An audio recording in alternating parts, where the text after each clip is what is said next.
आदमी को हंसना खेलना चाहिए, मजाक भी करना चाहिए, लेकिन अब बड़े हो गए हो अब तुम दोनों।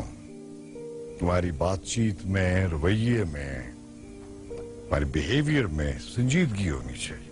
और मैडी जी डैड, जब से तुम अमेरिका से आए हो, तुम्हारे खेल तमाशे, तुम्हारा घूमना फिरना खत्म ही नहीं हो रहा है। कितना अरसा हो गया है तुम्हें? 2 महीने तो हो गए आए हुए। जी डैड, 2-2.5 महीने तो हो गए। तो बस अब बहुत हो गई, अब संजीदा हो जाओ। मैं तुम्हें संजीदा देखना चाहता हूं। I have lot of plans for you. मैं तुम्हें न सिर्फ एक बड़ा बिजनेसमैन और इंडस्ट्रियलिस्ट देखना चाहता हूं, बल्कि असेंबली में भी देखना चाहता हूं। एक प्रॉमिसिंग, प्रोमिनेंट यंग पॉलिटिशियन के तौर पर। डैड, आपको तो पता है कि मुझे अभी हायर स्टडीज के लिए बाहर जाना है। मेरी कॉरेस्पॉन्डेंस चल रही है, बस पेपर सबमिट कराने की तो देर है, बाकी सब काम तो हो चुका है। लुक मैडी, मैं तुम्हें सिविल सर्विस में भेजना चाहता था, लेकिन तुमने इनकार कर दिया। मैंने मान लिया। अब ये तैयारी बात करेगा और तुम अब संजीदगी के साथ अपने बड़े भाई के साथ फैक्ट्री और बिजनेस में दिलचस्पी लो। पर डैड, देखो, जो थोड़ी बहुत जमीन है इसको लुक आफ्टर करो और फ्यूचर में पॉलिटिक्स में मुझे असिस्ट करो। शाकिर अभी तक सनी को मौलवी साहब के घर से नहीं लेकर आया। उसका पता करो कहाँ रह गया है। जाओ। अरे अरे अबरीना, क्या बात है? सब ठीक तो है? मम्मी, शाकिर मौलवी साहब के घर लेके गया हुआ है सनी को, अभी तक वापस नहीं आया। Sunny hasn't changed. व्हाट? तुम्हें किस अहमक ने मशवरा दिया था कि तुम आज सनी को मौलवी साहब क्या भेजो? भाई कमाल करती हो तुम। मैं क्या करती हूँ आपको पता है ना सनी का।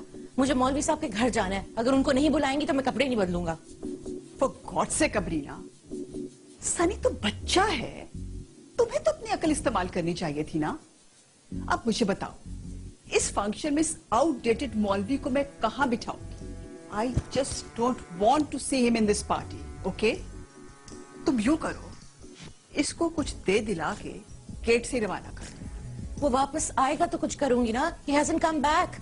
ओके, जल्दी करो, let me go and see the guest. ओहो भाई शाकिर, तुम और सनी मियां हैं?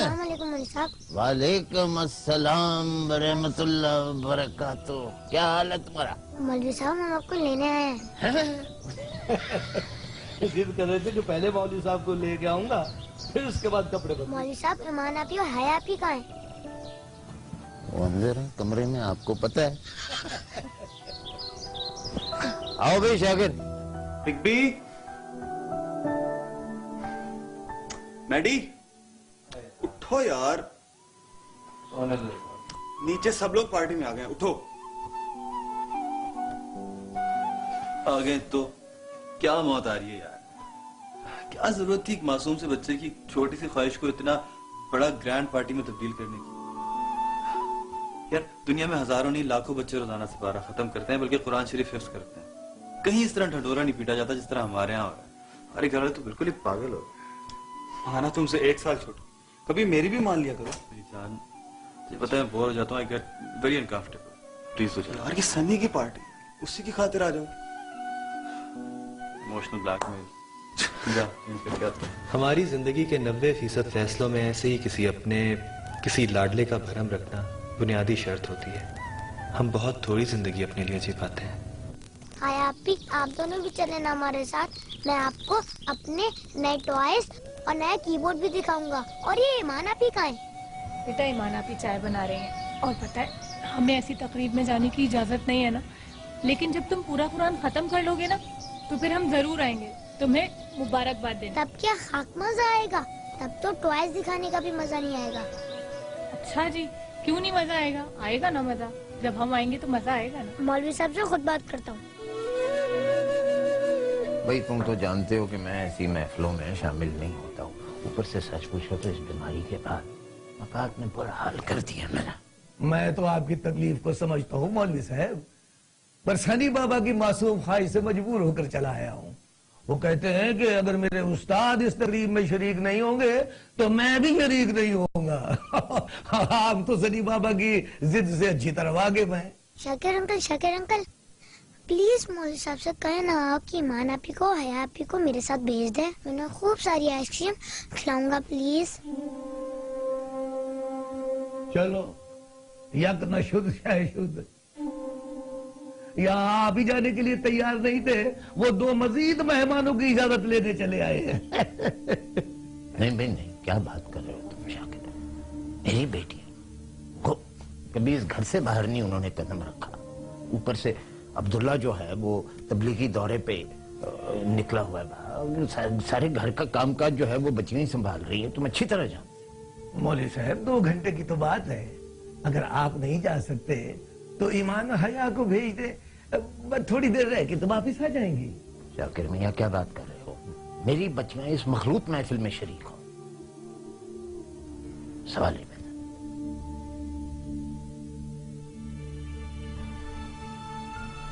इसका क्या मतलब है कि इसका मतलब है कि आप ईमान और हया को सिर्फ जुबान से मेरी बेटियां कहते हैं, दिल से तस्लीम नहीं करते। आप ये कहना चाहते हैं कि मैं अपनी बेटियों को ऐसी महफिल में लेके जाऊंगा जहां उनके वकार पर कोई आंच आने का जरा सा भी खदशा हो ना? सही ना? चलो सनी बाबा, हमारा यहाँ अपना कोई नहीं है जो हमारी फरियाद सुने। अरे भाई शाकिर, अल्लाह तुम्हारा भला करे, यूं ना रो, तुम तो मेरी मजबूरियों से भागे। तुम खुद इस मोहल्ले की 4 दीवारी में पले बढ़े हैं।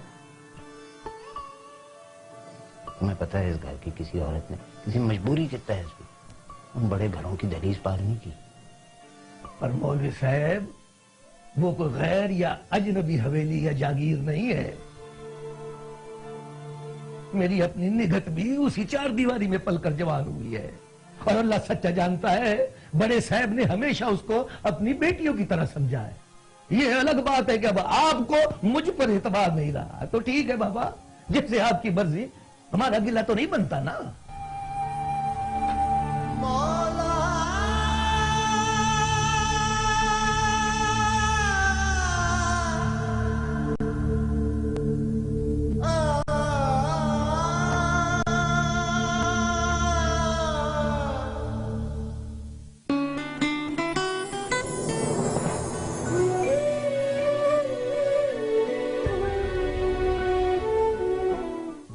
तुम इतनी टेंस क्यों हो रही हो? ये सब छोटी छोटी बातें हैं, शादी के बाद सब ठीक हो जाएगा। और अगर वो बाद में भी यूं ही रहा तो? ईमान आपी और हया आपी, ये कौन है? ये मौलवी साहब की बेटियां है ना। मौलवी साहब की बेटियां?